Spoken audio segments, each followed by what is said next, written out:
Salam alaikum, bonjour, bienvenue pour cette 7e vidéo et donc 6e partie de cette vidéo présentation ou conférence intitulée Technologie et environnement. Dans la précédente partie, nous nous sommes intéressés plus particulièrement aux outils et nous avons essayé de qualifier différentes catégories d'outils. C'est ainsi qu'on s'est intéressé à la différence entre l'instrument, la machine et l'appareil.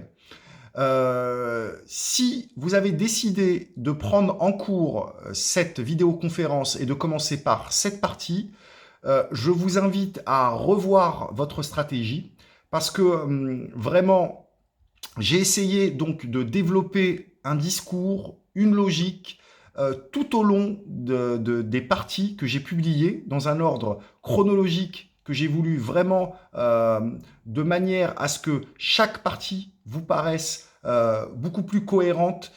grâce à ce que vous avez visionné dans la précédente. C'est ainsi que si vous voulez vraiment comprendre ce qui va être dit maintenant, il faudra faire preuve de patience et donc commencer par le début. Voilà. Ce petit rappel fait et avec toujours la réserve que chacun est libre, bien entendu, de sa stratégie et chacun est libre d'aborder donc cette vidéoconférence à sa guise, eh bien nous allons, comme à notre habitude, commencer par une citation, introduire donc cette 6e partie par une citation. J'ai choisi cette fois-ci de citer Hésiode, donc un poète antique grec du 8e siècle avant Jésus-Christ, qui a dit que le bœuf tient lieu d'esclave aux pauvres. Et si vous avez bien suivi ce qui a été dit précédemment sur l'outil, et notamment sur le fait que pendant très très longtemps, trop longtemps d'ailleurs, on a considéré qu'un être vivant pouvait être un outil, ce qui est encore à moitié le cas en ce qui concerne les animaux, eh bien, pendant très longtemps, la notion d'esclavage était considérée comme quelque chose de tout à fait naturel et comme vraiment une dimension de l'outil tout à fait logique. Voilà. Et je pense que dans cette phrase, quand il dit que le bœuf tient lieu d'esclave aux pauvres, eh bien, je pense que à la fin de cette partie, vous repenserez à cette phrase et vous repenserez ce qui a été dit précédemment. Et je suis sûr que vous aurez compris pourquoi je choisis cette citation. Voilà. Cela étant dit, maintenant, entrons dans le cœur du sujet. Donc, à savoir la laïcité ou citoyenneté technologique. Petit rappel, ce titre, je l'ai voulu aussi sous-titre donc de cette vidéoconférence. Et quand je dis que nous allons vraiment rentrer dans le cœur du sujet, c'est parce que là, ici, l'idée de laïcité ou de citoyenneté abordée avec la dimension technologique, vraiment, j'espère qu'elle va vous faire non seulement aborder la laïcité et la citoyenneté avec une manière différente et surtout la technologie. Parce que laïcité, aujourd'hui, elle a pris un sens bien précis, un sens que pourrait dire Philippe Breton, donc un essayiste qui a écrit La parole manipulée, un sens piégé. Nous allons revenir d'ailleurs tout à l'heure sur cet auteur. Et laïcité, revenons donc à l'étymologie du terme. C'est un réflexe que je vous invite vraiment toutes et tous à avoir quand il s'agit du langage. Essayez de voir en fait quel est le sens primordial, premier d'un terme et de voir ce qui vous permettra de voir son évolution et de voir s'il n'a pas été justement à quel moment plutôt il a été détourné de son sens premier. Laïcité, en fait, comme beaucoup de mots français, vient du latin, laicus, et laicus fait surtout allusion, donc laos, au peuple et au commun du peuple. C'est ainsi que, d'un point de vue ecclésiastique, donc religieux, quand on a parlé du laikos, donc influence aussi grecque, en fait, eh bien, on parlait surtout du commun des mortels, en fait, du commun du peuple. Et c'était une manière, en fait, de différencier une communauté savante, une communauté connaissante, une communauté peut-être élue, qui donc détenait les clés de la religion, et surtout le pouvoir religieux, et le reste donc des croyants qui, eux, faisaient partie du laïcos, les laïcs, qui étaient le commun du peuple. Et peut-être que déjà, donc vous comprendrez, après donc l'évocation de cette définition, de cette étymologie, excusez-moi, de laïcité, où je veux en venir, en fait, quand je parle de laïcité ou de citoyenneté technologique. Eh bien, une chose est sûre, c'est qu'au fur et à mesure du développement de cette technologie, eh bien, de plus en plus, nous sommes arrivés à ce que Jacques Ellul, que j'avais déjà cité dans une partie précédente, donc a appelé le système technicien. Il n'est pas le seul d'ailleurs. Il y a vraiment eu toute une littérature, tout un courant de pensée qu'on appelle souvent critique de la technique, qui a développé donc ce discours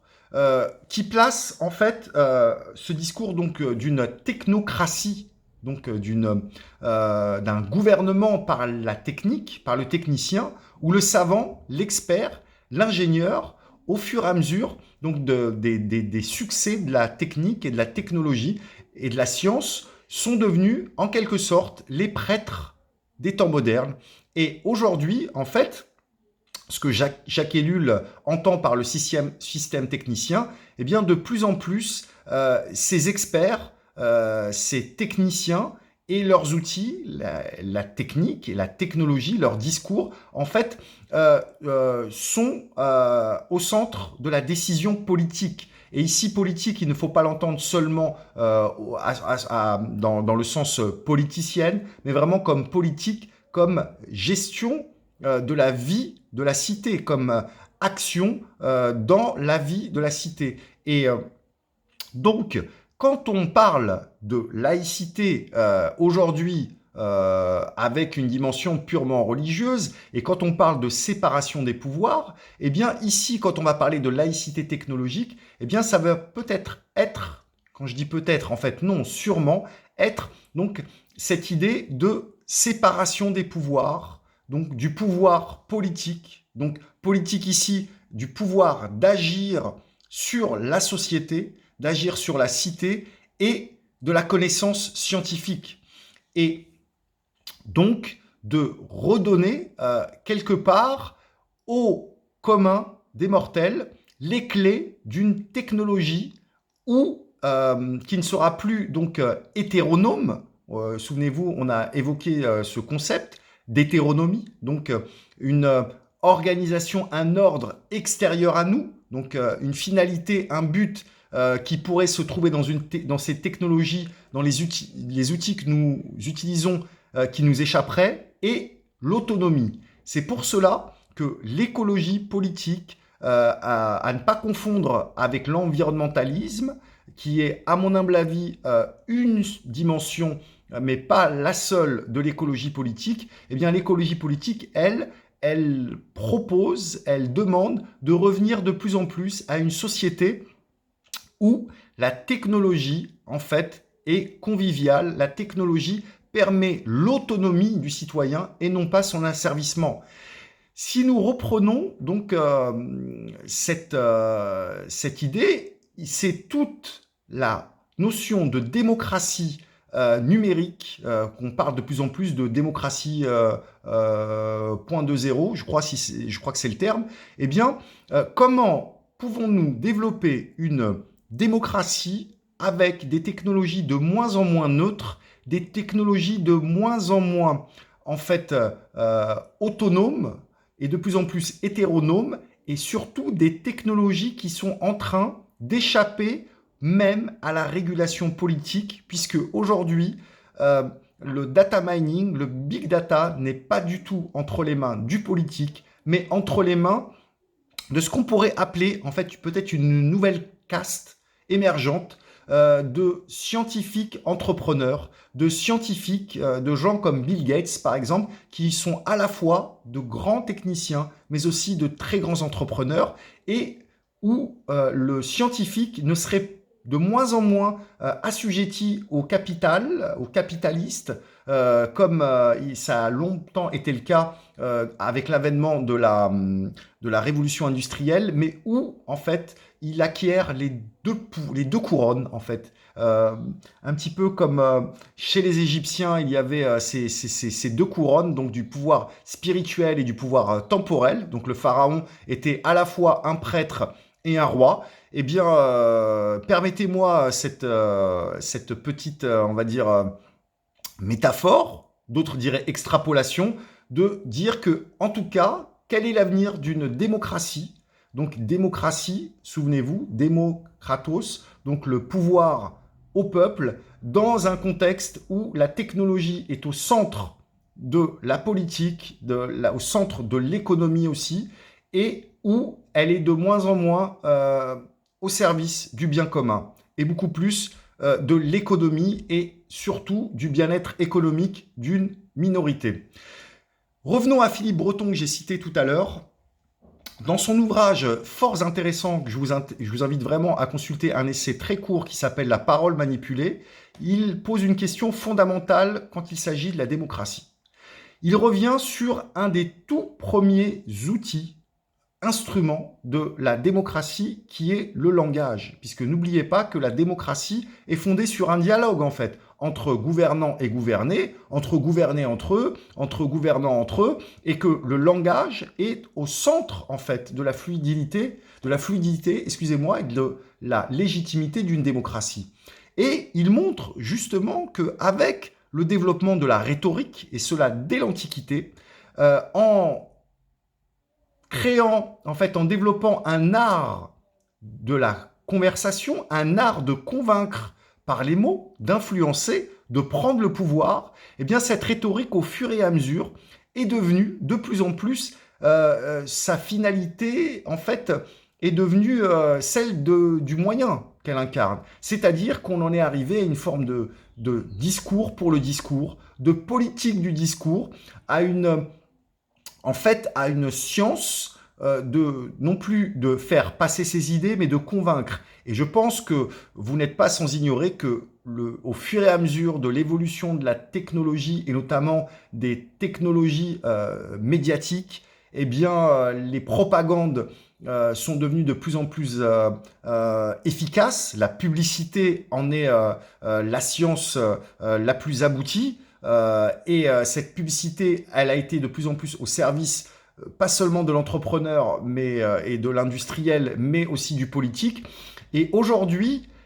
nous disposons d'outils qu'on veut nous faire penser comme démocratiques, puisqu'ils nous permettent de dialoguer entre nous. Mais la première chose, c'est que la plupart de ces outils ont été conçus vraiment avec une vision très neuroscientifique, en fait. Et elles ont beaucoup plus tendance à être des appareils que des instruments. Des appareils d'une hétéronomie, d'une logique qui nous échappe le plus souvent. Et surtout, ces outils permettent, à travers l'analyse de notre langage, à travers les connexions qu'elle décide par des algorithmes à créer entre telle et telle personne, eh bien, à créer quelque part des lorgnettes adaptées à chaque citoyen, à chaque utilisateur, eh bien, ont tendance à influer non seulement sur notre langage, mais à donner à ceux qui en détiennent les clés le pouvoir d'une rhétorique d'une rhétorique éminemment scientifique et qui est d'une puissance qui a rarement été égalée, et d'ailleurs égalée seulement par la religion et par des textes sacrés. Et c'est pour cela que, une fois à nouveau, il y a vraiment cette importance de séparer les pouvoirs et surtout de redonner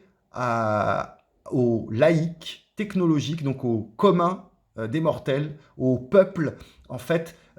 les moyens de pouvoir exercer un contre-pouvoir contre une hégémonie vraiment technologique de moins en moins au service de son bien-être et de plus en plus à celui de son gouvernement, de sa gouvernance, pour ne pas dire d'une tyrannie numérique. Alors, c'est peut-être, cela paraîtra, mon point de vue paraîtra peut-être exagéré pour certains, je l'assume, ce qui ne fait pas de moi du tout un technophobe, hein, bien au contraire. Alors, justement, pour essayer peut-être de mieux vous faire comprendre cette vision, eh bien, on va reprendre l'idée d'économie, en fait. Parce qu'elle est assez intéressante déjà parce qu'aujourd'hui, cette économie est devenue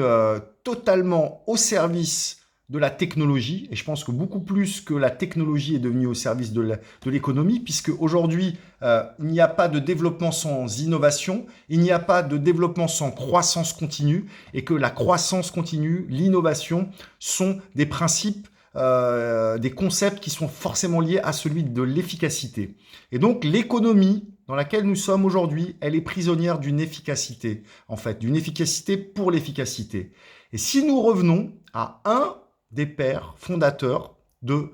l'économie moderne, on va dire moderne, donc Aristote, philosophe antique, qui a notamment été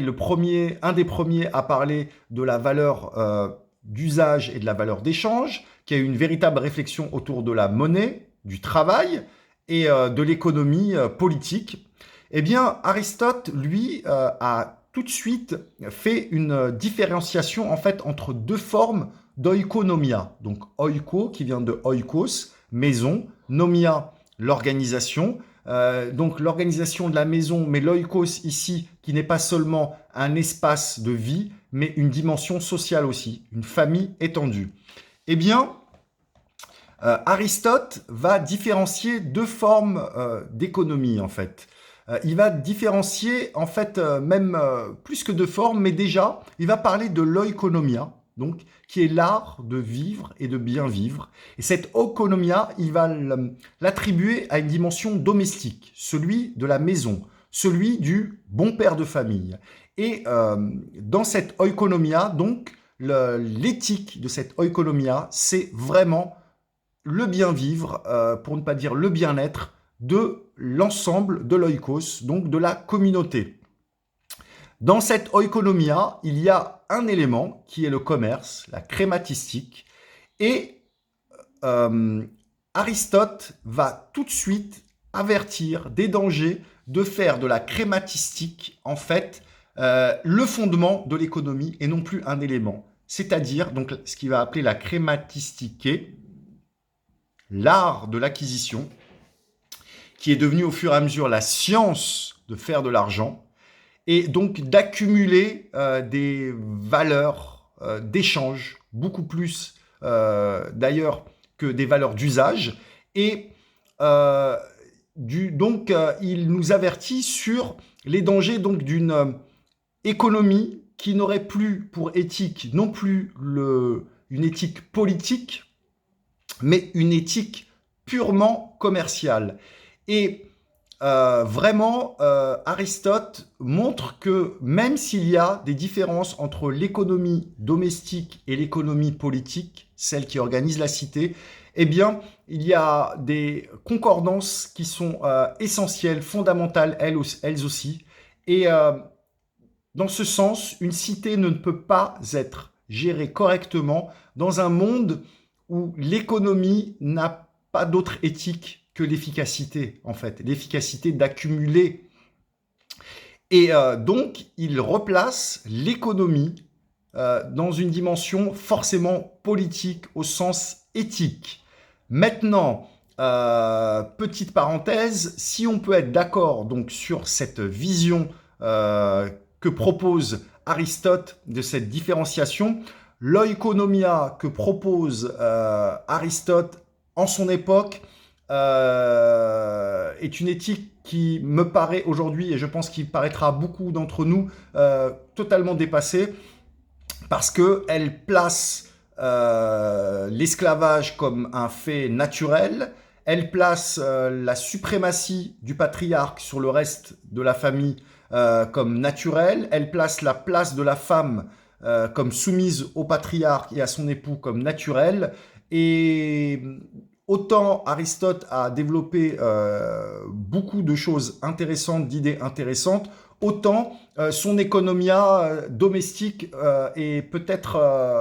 et sûrement à revoir dans le contexte actuel. Et pour conclure cette parenthèse, je dirais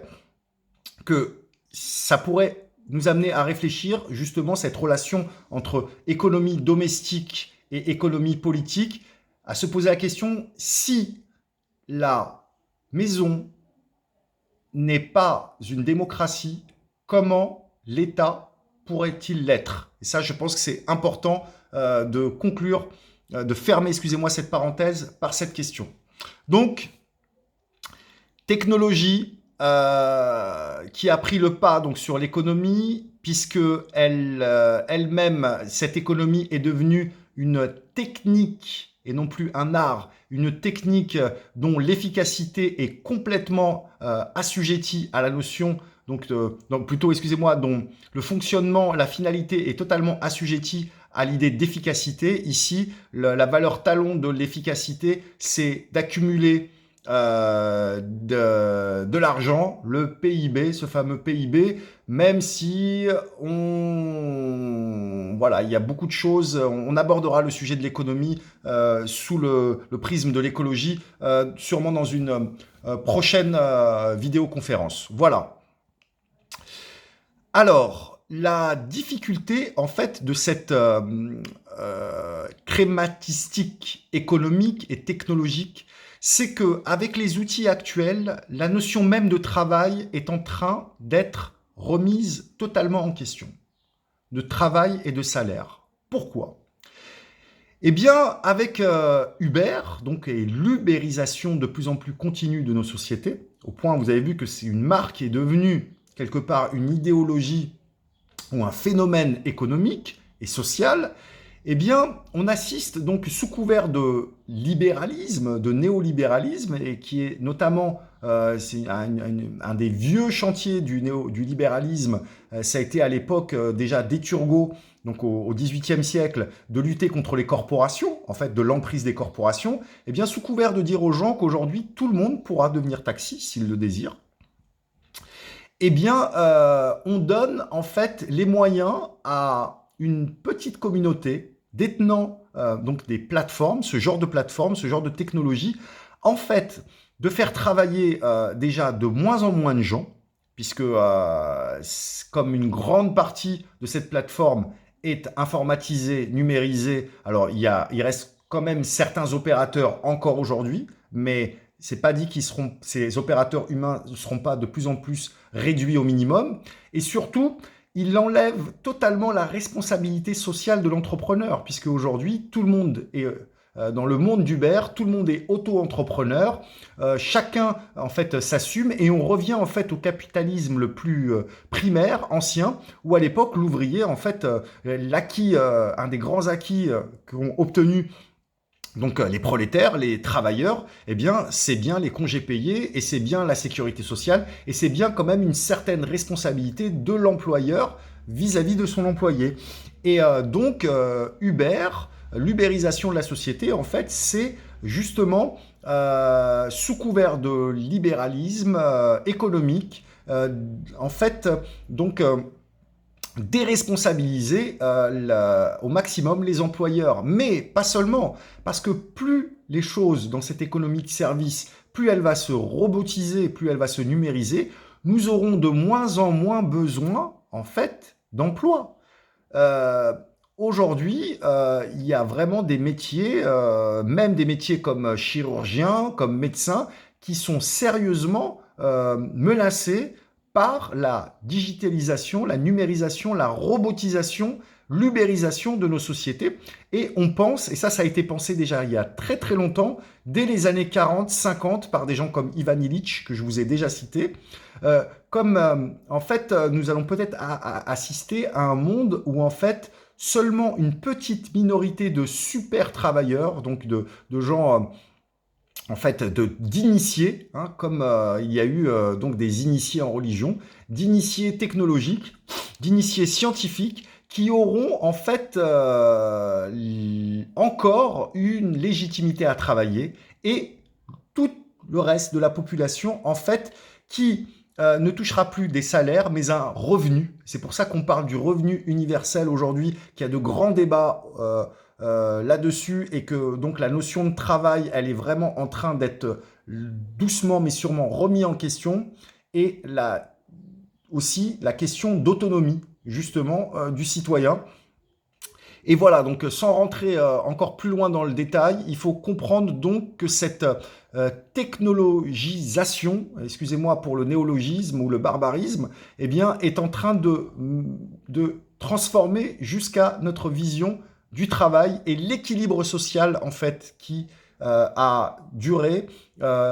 qui s'est perpétué depuis donc vraiment l'avènement de la révolution industrielle. Et il semblerait, alors tout est là en fait dans la laïcité de ce phénomène, c'est-à-dire dans le fait que est-ce que ce phénomène ira dans le bon sens d'une éthique qui sera au service du bien vivre et du bien-être commun, ou seulement d'une économie crématistique et de l'accumulation des richesses et des pouvoirs d'une minorité. C'est là où on doit vraiment avoir une vision objective et nuancée et ne pas voir le mal partout et essayer vraiment de faire la part des choses et de voir surtout comment un phénomène, comment la technologie peut être réhumanisée. Alors je sais que ça peut paraître idéaliste, mais ça, c'est une autre réflexion qu'on devra avoir ensemble et que moi-même, pour ma part, je dois continuer à parfaire dans mes recherches et dans mes expériences aussi, bien entendu. J'ai choisi, pour conclure, de vous parler de l'eau et de l'énergie et de leur relation avec la démocratie parce qu'il y a une dimension technologique que je trouve très intéressante et qui pourrait peut-être être à la base d'une nouvelle forme de démocratie. Alors d'abord, quand on parle de l'eau, j'ai choisi de parler de l'eau parce que, notamment, l'eau a été longtemps une source d'énergie renouvelable qui a été le moteur donc des premières manufactures et le moteur de l'industrialisation, en fait, la proto-industrialisation de nos sociétés. Et il y a une relation vraiment intéressante entre l'eau et l'énergie. Et vous allez voir après une relation très intéressante entre l'énergie photovoltaïque et la démocratie. Je m'explique. Les premiers capitalistes, en fait, auraient pu très très bien continuer à utiliser donc l'énergie hydraulique pendant beaucoup plus longtemps avant de passer donc au moteur à vapeur, à la machine à vapeur, dans le sens où quand eux ont choisi de prendre ce risque, eh bien, ce n'était pas encore une technologie assez rentable et surtout assez fiable pour qu'ils fassent ce choix seulement d'un point de vue, on va dire, pécunier, économique. En fait, il y a tout un courant de pensée qui dit que ce choix a été fait beaucoup plus pour leur assurer une certaine autonomie vis-à-vis du prolétariat. Et en fait, l'idée, c'est que en utilisant l'énergie hydraulique donc, et en étant tributaire de certains sites, proximité avec des fleuves, il fallait vraiment qu'ils répondent à des conditions idéales de débit donc, et de production d'énergie bien particulières. Ils devenaient dépendants, en fait, énergétiquement, des populations qui habitaient ces régions et des ouvriers qui habitaient ces régions, et ce qui les plaçait en état de faiblesse et de vulnérabilité par rapport à des grèves éventuelles. Et c'est pour cela qu'ils ont préféré assumer le plus vite possible les risques et les coûts d'un passage à l'énergie donc à vapeur, du moteur à vapeur, de la machine à vapeur, parce qu'il leur permettait une flexibilité beaucoup plus importante et une autonomie justement vis-à-vis de ces populations et vis-à-vis donc de ces énergies renouvelables, et ce qui leur a permis vraiment, quelque part, de pouvoir prolétariser encore plus ces ouvriers et d'être beaucoup plus indépendants. Donc il y a eu vraiment un choix autour de l'énergie et de la technologie qui a été un choix politique. Aujourd'hui, à l'ère donc du photovoltaïque, il y a une question qu'on doit se poser. Est-ce que, par exemple, prenons l'exemple du projet Desertec dans notre pays, en Algérie. Est-ce qu'on doit tabler sur une ultra-centralisation, donc des méga centrales solaires qui feront de nous d'ailleurs des pays, donc nous passerons de la rente pétrolière à la rente solaire, mais ça c'est autre chose, juste une parenthèse que je fais. Mais est-ce que, en fait, centraliser le pouvoir énergétique, alors que l'énergie solaire, justement, elle permettrait tout à fait de proposer un système énergétique où les citoyens, les communes, en tout cas à une échelle beaucoup plus locale et humaine, pourraient être à la fois consommateurs et producteurs, non seulement de leur propre énergie, mais aussi de pouvoir participer à, en fait, tout un mix énergétique national, voire international. Et là, du coup, cela replace, comme j'avais dit, comme le mineur, justement, a pu, pendant négocier ardemment ses droits sociaux, parce que s'il décidait de ne pas descendre à la mine, eh bien c'était toute une économie qui était paralysée. Et on sait aussi, pour revenir là-dessus, que dans certains pays européens, on a favorisé le passage au pétrole alors que le charbon était encore disponible et qu'il aurait été plus rentable, ou en tout cas plus logique de continuer sur le charbon. Et au nom donc de la lutte contre la pollution, on a surtout voulu casser des mouvements sociaux de cheminots, de mineurs, et on a préféré délocaliser dans des pays comme le nôtre, beaucoup moins démocratiques. D'ailleurs, on pourrait réfléchir sur la relation entre ce statut de pays producteur d'énergie, de pétrole et démocratie, parce que très peu de ces pays sont de véritables démocraties. Eh bien, de même, si on redonnait aux citoyens la possibilité de participer à la production de l'énergie, eh bien, il y a un véritable pouvoir démocratique, technologique, une convivialité technologique, surtout si cette production d'énergie était assurée par un système convivial avec des technologies qui pourraient permettre aux citoyens de réparer lui-même, en tout cas d'assurer la maintenance quotidienne de son système de captation de l'énergie. Et là, c'est là où on voit, à travers cet exemple donc de l'énergie, de l'eau, qu'il y a, je pense, au lieu de laisser de plus en plus des machines, des algorithmes, parce que pareil, la distribution de l'eau, la distribution de l'énergie et la répartition de beaucoup de biens communs est en train de plus en plus, parce que juste après le savant, l'expert, l'ingénieur, eh bien, il y a l'intelligence artificielle qui arrive et il y a donc l'algorithme. Et l'algorithme comment va-t-on pouvoir développer une démocratie fondée sur une justice sociale quand la logique des mathématiques et celle de l'humanité n'est pas toujours en corrélation, et malgré ce qu'on pourrait penser sur l'idée du juste prix, de la justesse mathématique qu'incarne la justesse du prix, eh bien, il a été démontré à maintes reprises que s'il n'y avait pas une régulation éthique, je préfère dire éthique beaucoup plus que morale, de la répartition des biens communs, eh bien, on arriverait à de terribles injustices. Et si nous laissons une intelligence artificielle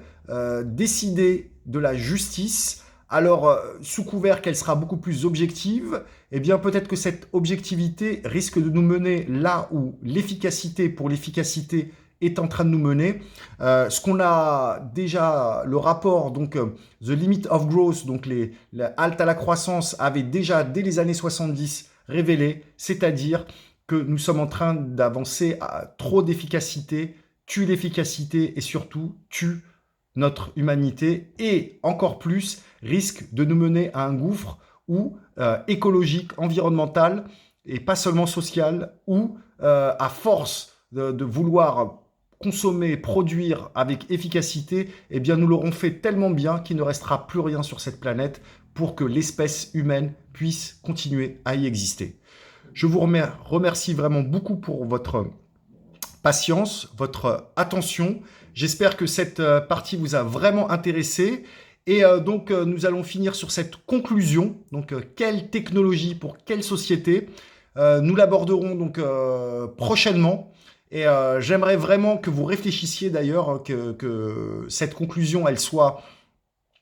conçue ensemble et que chacun, de votre côté, vous réfléchissiez après tout ce que nous avons partagé ensemble à cette idée de quelle technologie pour quelle société. Je vous remercie beaucoup pour votre attention et je vous souhaite une très bonne fin de journée. À bientôt.